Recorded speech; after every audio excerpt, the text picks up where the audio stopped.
This is a podcast where we discuss different health and abundance related issues and come with real tips and advice. As some of you might know, I have a son who is soon turning 2. While pregnant, I read everything there was to read about taking care of myself, my son, and everything that could come after giving birth, including postpartum depression, of course. And I was sure I was going to give birth naturally, exclusively breastfeed my son, teach him how to sleep in his own bed from day one, and so on. But truth of the matter is that nothing went as planned. I had an emergency C-section. I had to partially breastfeed while supplementing with formula, and my baby slept exclusively on my chest the first 2 months of his life, and actually in my bed the first year. So nothing really went according to plan. And of course, the part of my mental health didn't either. I lost myself, my identity, my beliefs. I really lost myself. And because of the stigma connected to postpartum depression, I have for the longest time denied it, even to myself. I denied it that I had postpartum depression. And that is why I'm so happy to bring this subject today. And today with me is Tonya Human. Tonya is a dedicated wife and loving mother who transitioned from being a physical therapist to becoming an influential writer. Her passion for helping others find peace with their past and discover their true passion in the present moment has been the driving force behind her transition. Drawing from her experience as a caregiver and her own personal growth, she is committed to inspire individuals to overcome their past struggles and embrace a fulfilling, authentic life.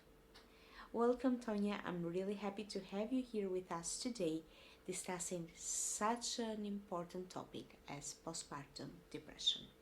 Thank you. I'm really excited to be here. Can you tell us a bit about yourself, your journey, and your work? Yes. Well, first, I'm really excited to be here. And I'm sure that, most people aren't really excited to talk about postpartum depression, but I know how good life can feel on the other side of it. But yeah, my name is Tanya. I am a personal growth advocate. I'm a writer, I'm a wife, I'm a mom. And honestly, I feel like I've lived probably like five different lifetimes already in this life. And as we talked about before we started recording, I was a solo parent for a year and a half before I met my partner and husband. And with regards to work, I've always been very passionate about helping people. And that's what led me to taking my degree in physical therapy. But after 10 years of more intentional self development, I am now on a path of wanting to help people on a more deeper level so they can transcend their past beliefs and just live a more fulfilling life. Oh, that's beautiful. So, yeah. It's really beautiful. I read one of your posts, and this is why we're here. Or actually, I've checked many of your posts, but one post about postpartum depression. Yeah. And you were so open about that. And when I invited you to talk about this, you said that you'd be happy to do that also because there is some stigma connected to it. Yeah. Would you be open to talk a little bit about your story related to that and the stigma around it? Yeah. I think I wasn't aware of it either because from my perspective, I've seen it both in social media. I know that people have been talking more open about mental health, especially in previous years. But I was not aware of the shame and stigma that came with feeling like I can't really talk about what I'm experiencing right now. And for me, there was a lot of things happening both pre, during, and after birth. That was sort of Mhm. like situational factors that I sort of tried to resonate why I was feeling lower in my energy. Like, no wonder I'm tired. Like, my son was this mature, so I needed to breastfeed every hour around the clock. Mhm. He was born 3 weeks early. He had milk protein allergy. He was crying a lot. He also had to wear one of those like hip replacement pillows. And there was just a lot of things happening. And when it sort of got worse and I got nerve entrapment in both my arms after breastfeeding and carrying him for hours and hours, I was just like, okay, like Wow. you're feeling this way because this happened. And Mhm. just focus on what you're grateful for. And like this too shall pass became like my daily mantra. But what the shame was sort of was that like I knew that I chose to become a mom. So not feeling as connected with my son and feeling like I would rather want to be alone than spending time with my son. It's just I didn't feel like there was a space and a place to talk about that. And to just be honest, like, hey, like I'm not doing too well right now. And like Mhm. I'm desperately craving to feel like myself, like I feel lost. And I think a lot of people experience that. And I wish that we could have more empathy with each other so there would be more space to actually just talk about that and so Mhm. we can help each other. I hear you. I wasn't aware that I had actually postpartum depression Yeah. because I can relate to a lot of things you are sharing. And of course, I wouldn't want to share that I need some like I feel like I've lost myself and I need to be on my own as well. Yeah. I wouldn't share that with anyone because there is shame. That is what shame is all about. Yeah. I think it's very common. And I just want to say like postpartum depression, I think the numbers are actually as high as like 10 to 20% on a world basis. But the symptoms, they are like sadness, feeling lethargy, feeling apathy or like indifference, feeling constantly tired.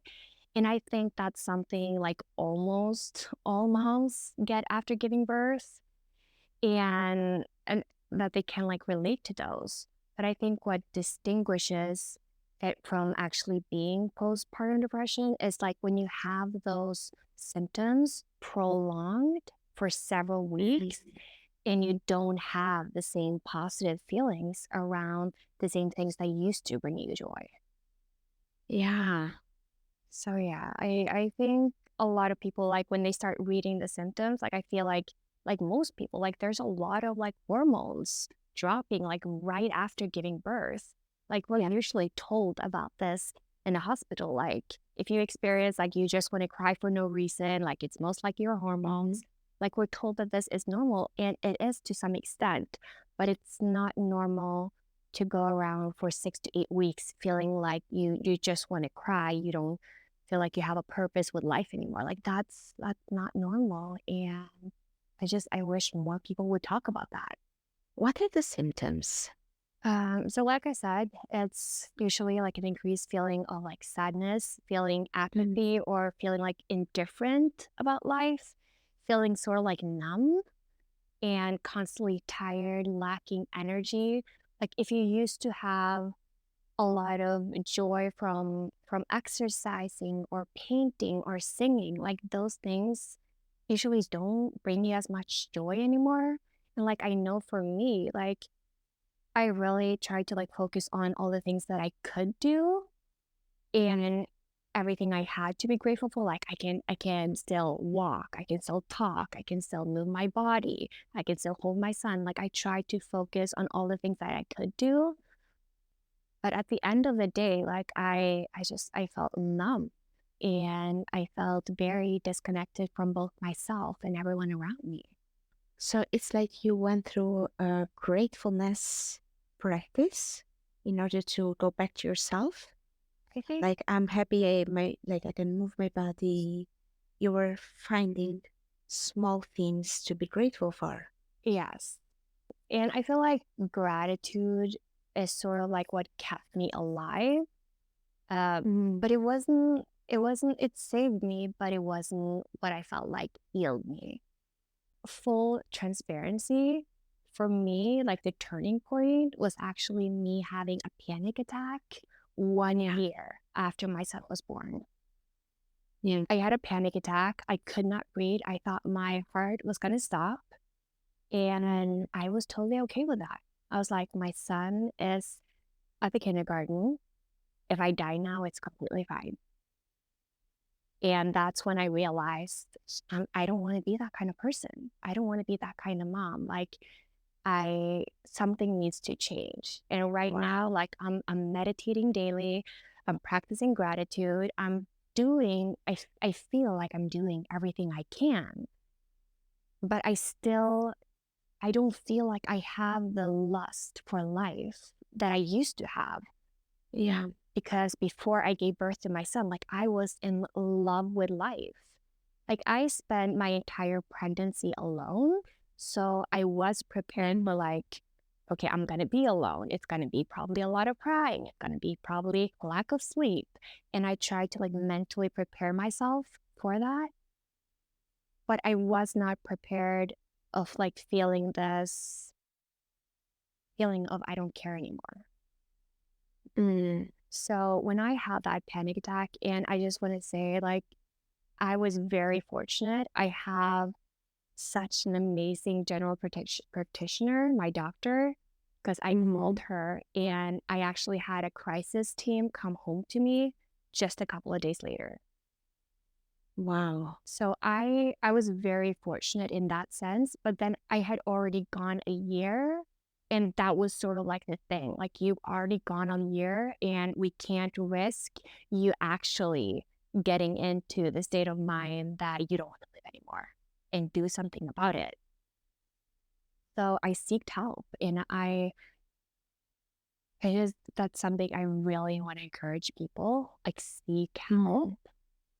Like at the end of the day, like you are responsible for your mental, emotional, and physical health, but there are people that can help you to heal whatever you need to heal.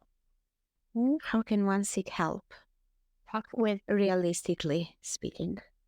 talk with your doctor, and if you don't, like, seek support where you feel you can have support.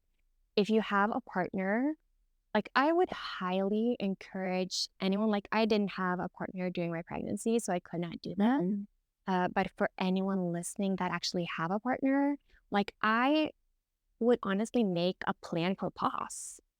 mm, Plan it out before the baby comes. Okay, so like, can we just say right now that one time a week or two times a week, you will take the baby so I can do this? Try to like plan it out so you don't feel guilty for asking for help.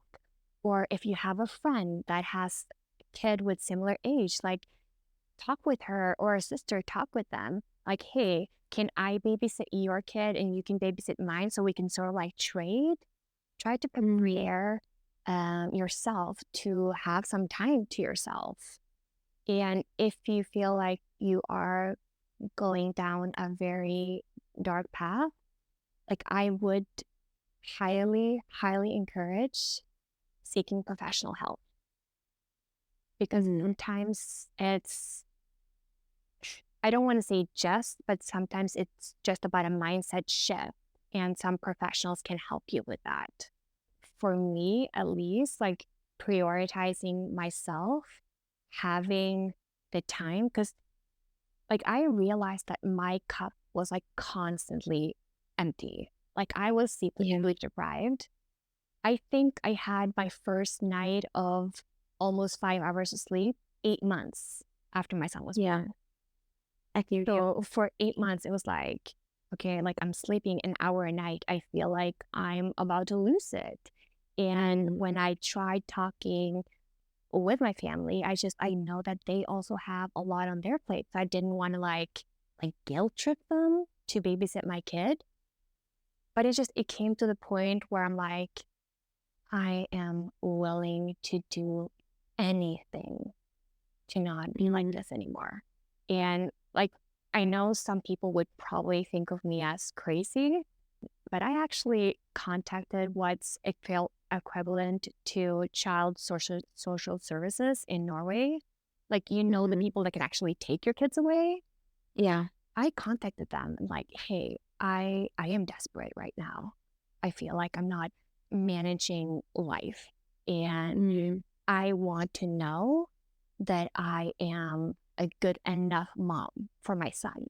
So I actually had people come home to me and like supervise me, seeing how I Wow. interacted with my child, because I just want to make sure like that he has everything he needs, not only physically in terms of like clothes and food, but also like mentally and emotionally. And I Wow. Yeah, and that's not something, like, I would encourage people to do, but that was, like, my greatest fear, like, what if someone takes my son away? So I needed to, like, Yeah. face that fear, and they came home to me, and honestly, like, everything they said, they were so helpful, and what that also shifted in me was realizing that, like, there's a reason why, like when you go on airplanes, they always say, put your Mhm. own mask on first before helping Yeah. others. They always say that. Why? Because you Mhm. cannot help others unless you help yourself first. Like you're gonna die. Ah, that is so true. Yeah. That's so true. And if you die, like you can't help anyone else. And that's what I realized. And it's so simple, but it's not easy. And I say that because I feel like, especially in Norway, there's like this self sacrificing culture where putting Mhm. other first is valued more. And if you put yourself first, it's like deemed as selfish. And I think there's also Yeah. a lot of shame around that. And I felt that because I didn't want to be selfish. Like I wanted to Mhm. put my son first. And as a parent, like you got to do that with your kids because they're so dependent on you.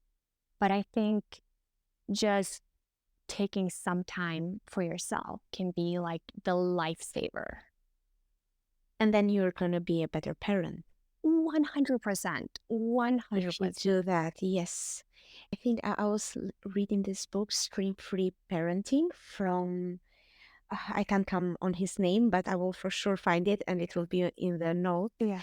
And that's what he says. He says, we say that we are raising kids, but we are actually raising adults Yeah. because we are growing while we're raising the kid. And you can't do that Yeah. unless you take care of yourself. 100%. And like I love that concept. Like I really do my best to not raise my voice at my son. Hmm. I do believe in gentle parenting. But I have noticed like the few times where I have raised my voice, it's because my cup is so empty, like I have nothing to give. It's a day where I didn't get my meditation in. It's a day where I didn't get my walk or my yoga or something just for me in. Those are the days where I'm less patient with everyone else, including my son. I hear you. I hear you because I'm very much about that. I mean, screen free or anything violence free parenting. But thank you for saying it that it has happened to you, that you have raised your voice because yeah, it has happened to me too. And actually in the book he says that 98% of the parents Mm. admit that they have at least at some point in their life raised their voice to their kid and the other 2% is lying. Yeah. And so, thank you for admitting that. But yeah, yeah, that's so true. It's exactly the same for me. I'm also a single mom, and if I don't take care of myself, I feel that I don't have the patience Yeah. for, yeah, handling a toddler basically, and giving, being patient with a toddler. Yes, and that requires a lot. Like that's a work in itself. And that's why like I no longer feel guilty for the times that I've asked someone to babysit my son because I know in the core of my heart that it was either for my physical, mental, or emotional health. Like I've personally never asked for babysitting to go out drinking because I don't find value in that. I don't drink No. alcohol. But honestly, to whoever is listening, like if going out with friends, taking yourself to the movies, or to sit 3 hours by yourself to meditate, like you know what you need to just like fill up your own cup into like you so you can feel like your own person again. And Mm. like nobody is a mind reader. Nobody is going to know exactly what's going on in your mind unless you communicate this. So it's sort of like it's your responsibility to know what you need to fill up your own cup and then ask for that help. So yeah, and with that said, like I just want to say that I am so grateful for my family, especially my parents, because after talking with the child social services, like I realized I either like social services need to help my kid and me or my family. Like someone, Yeah. please. So my parents have been there and my brother and sister-in-law and like for the times that my son has stayed with them, like I could really do something for myself. And honestly, like I don't even know if I would be married today if it wasn't for them supporting me with babysitting. Yeah, how did you manage that? I know that you have recently gotten married, right? Yes. It inspires me so much. But how did you find the time for that? Honestly, it's prioritizing. Like again, like I would not be able to do that. Like my husband is from the States and I'm from Norway. Oh, Like we had a long distance relationship. And oh, like looking back, it's pure magic that that could even happen. And that's because I had people around me that could support me with babysitting. But now we bridged the gap.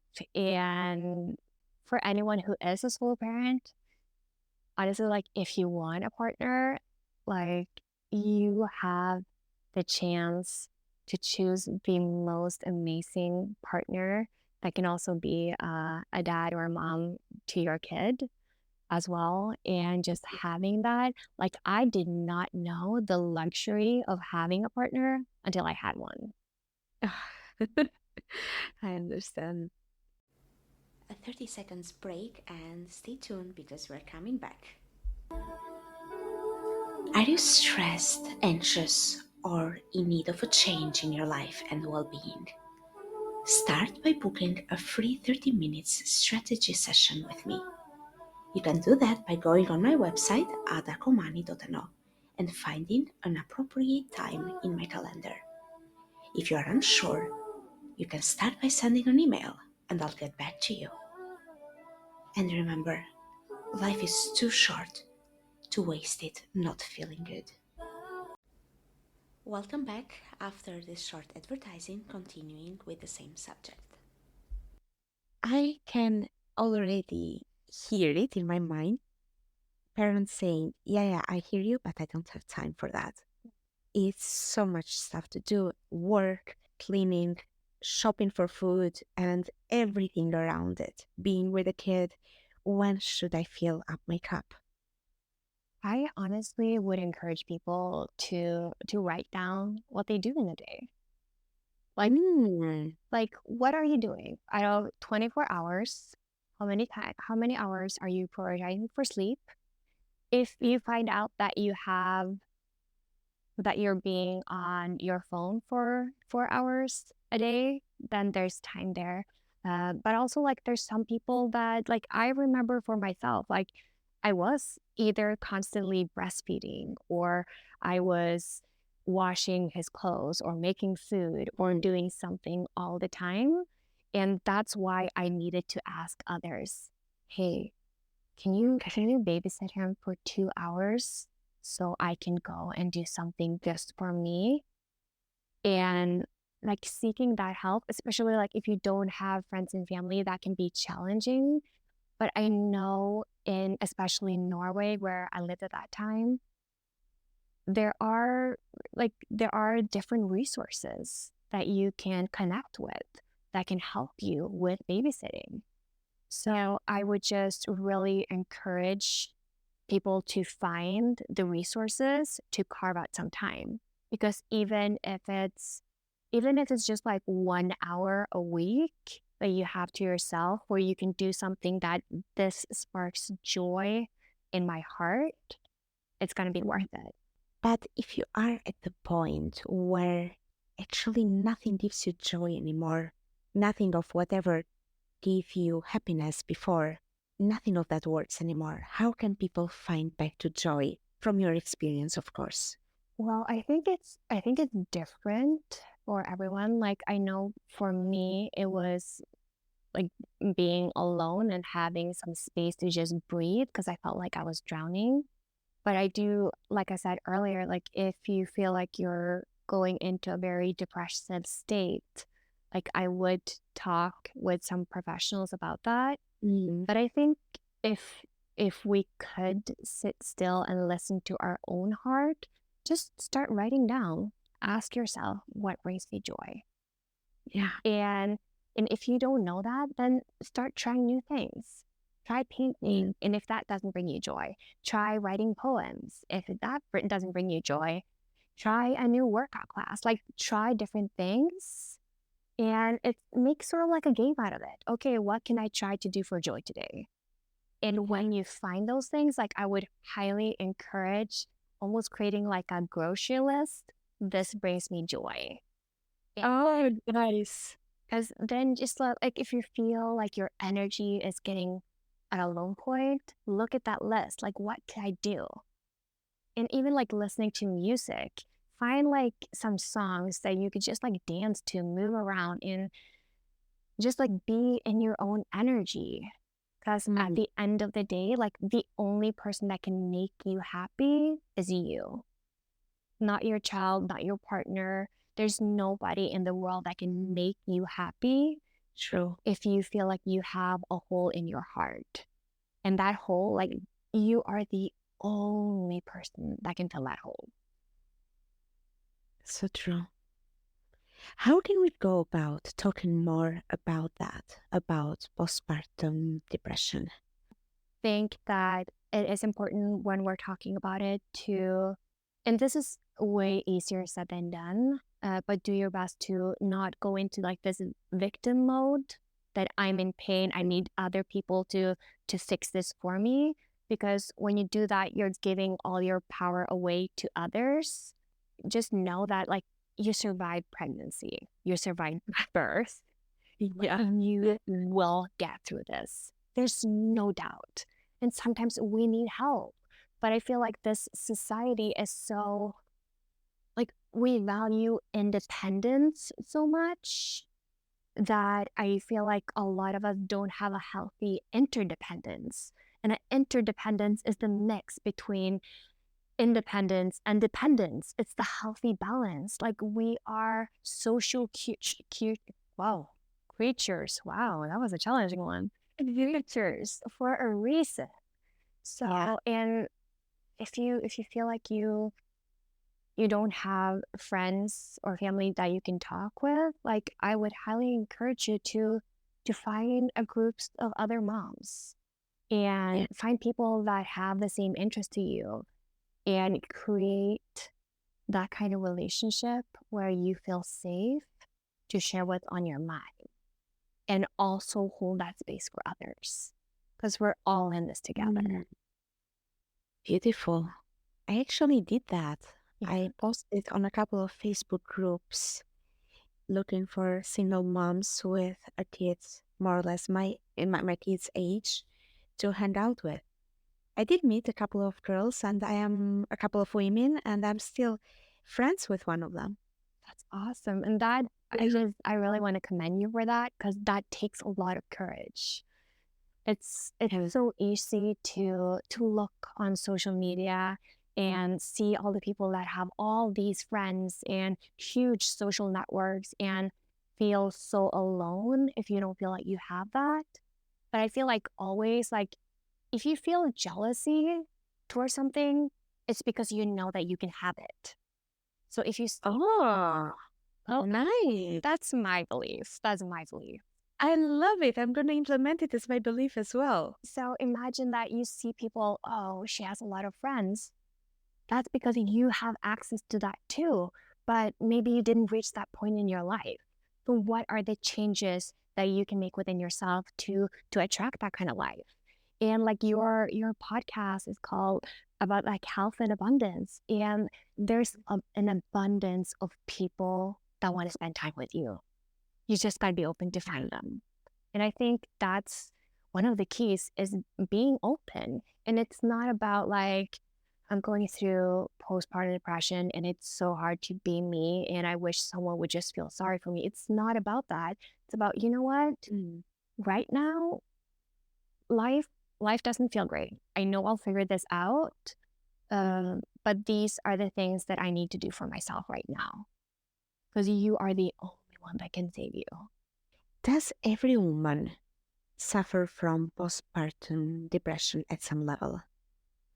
No, I don't think they do. I think if postpartum depression was only linked to hormones and like, because we have this huge drop of estrogen and progesterone right after birth, like if it was solely linked to hormones, I think all women would have postpartum depression. But like, I know women that right after giving birth, couple of months, they want another kid and they're very content with their own situation.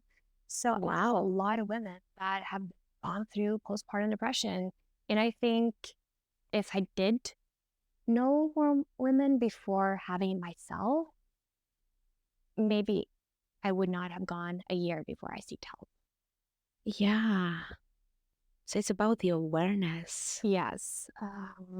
So no, I don't think, but I do think that we all can experience changes in hormones. And I think we have that, most of us at least, like during pregnancy as well, that suddenly we want to cry about something we would not cry about and just like feeling this overwhelm of emotions.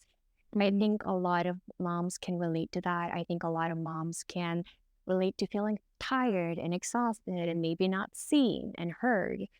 Mm. But at the end of the day, like what can you do for your own health?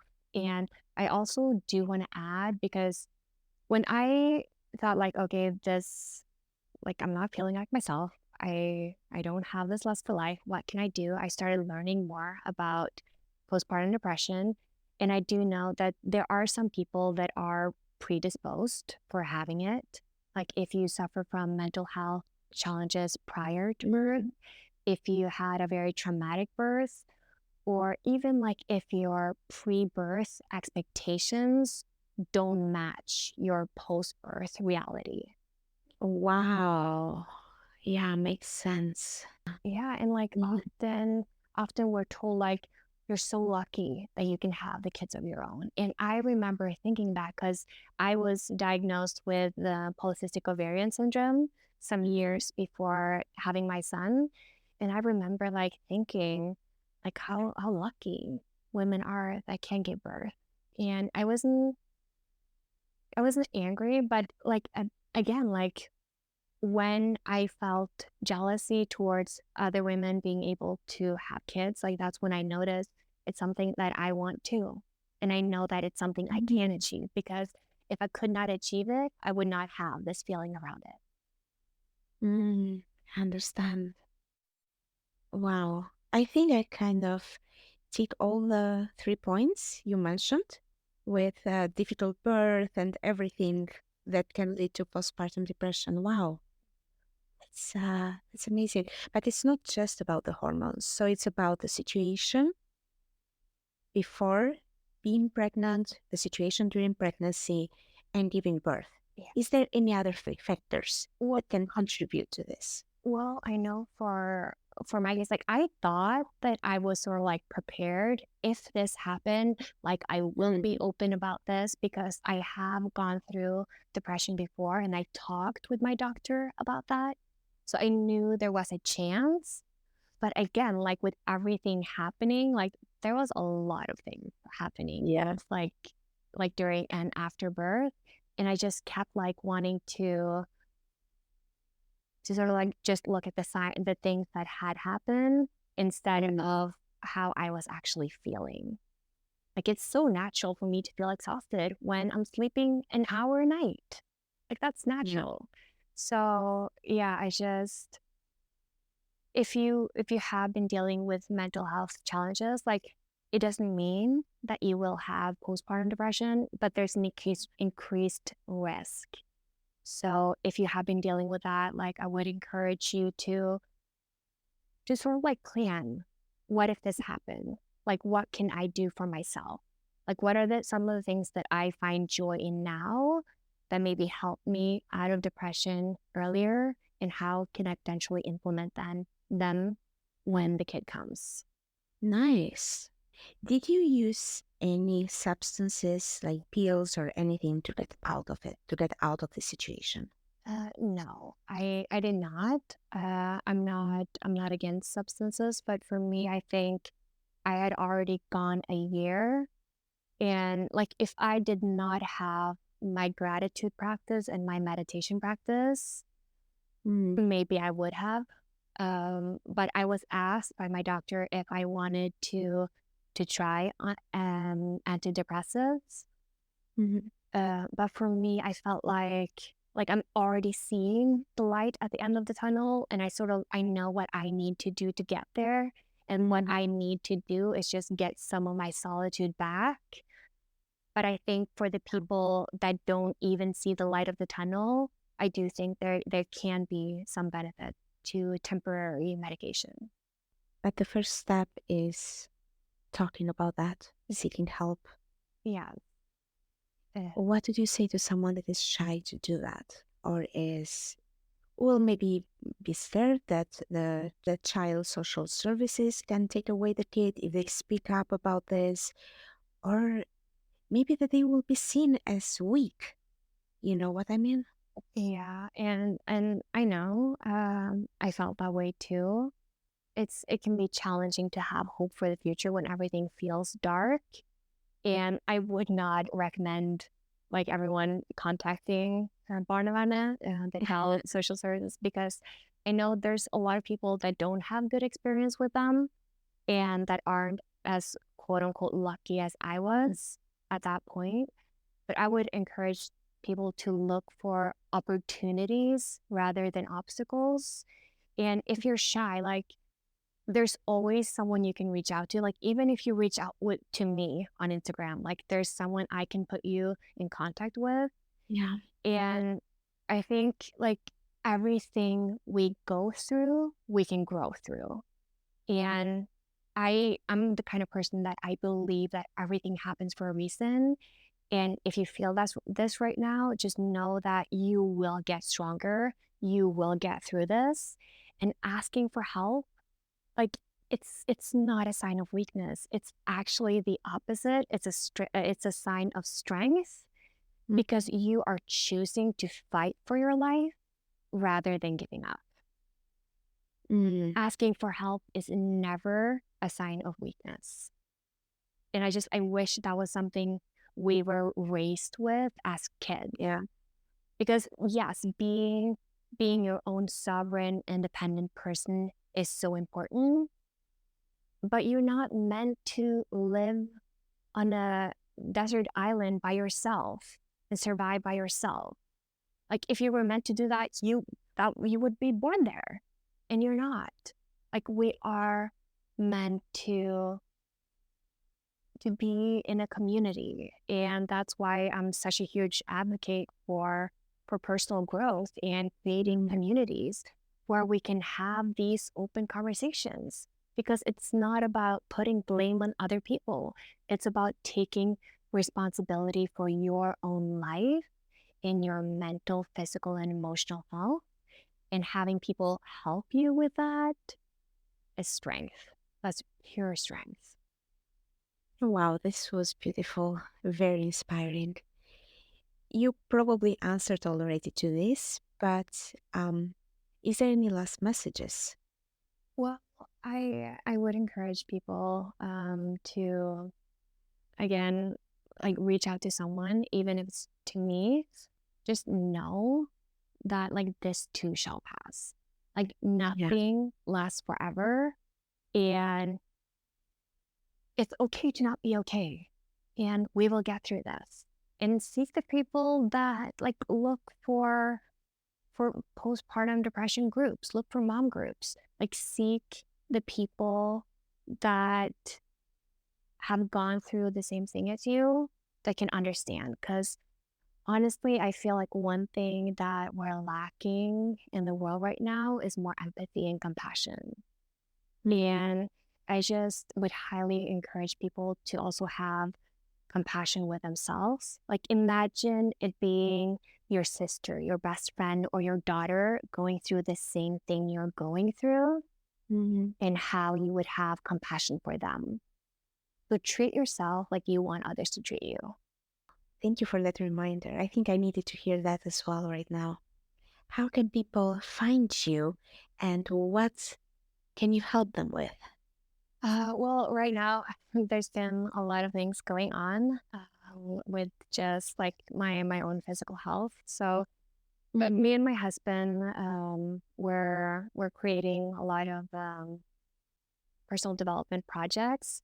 But right now, we're working on more of a sobriety challenge for the upcoming New Year's. So I'm not Oh, focused on pregnancy and pregnant women, but feel free for anyone listening to this to connect with me on Instagram at t.a.human. Send me a message, send me a question, and I will do everything that I can to help. And we will both be posting on our social media about like the upcoming projects and just, yeah, just how we can contribute. amazing. I'm looking forward to that. And I'm looking forward to a website, maybe of you too, or maybe your website. I'm looking forward to that. Yes, there's a lot of the projects that are happening, and we just needed to put some things on ice because I had Of course. some unforeseen health challenges, and just like I feel like the essence of this whole episode is taking responsibility for your own health, and I Yeah. can't really advocate for that if I don't do it for myself. So that's what I've Yeah. been doing lately. But for anyone listening, feel free to reach out. Amazing. Amazing. Well done with that. It's very inspiring. Thank you. Thank you so much for this conversation today. It felt so nice and it was just flowing. So thank you. I want to say thank you to you as well. Like I want to say thank you for both inviting me and for creating this podcast. Like health and abundance are some of the like core pillars to a fulfilling life. So just thank you for showing up and just so people can learn everything that they want in life, they already have within themselves and you're contributing to that. So thank you. Thank you for that.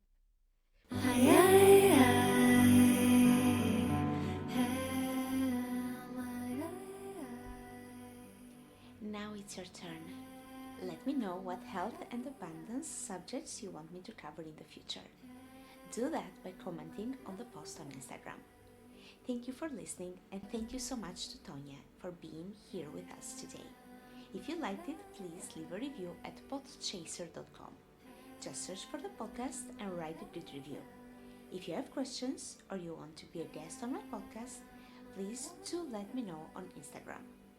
In the next episode, we'll be talking about conscious penetration. Yes, you heard it right. And remember, you are always creating your health and abundance. What do you choose to create today?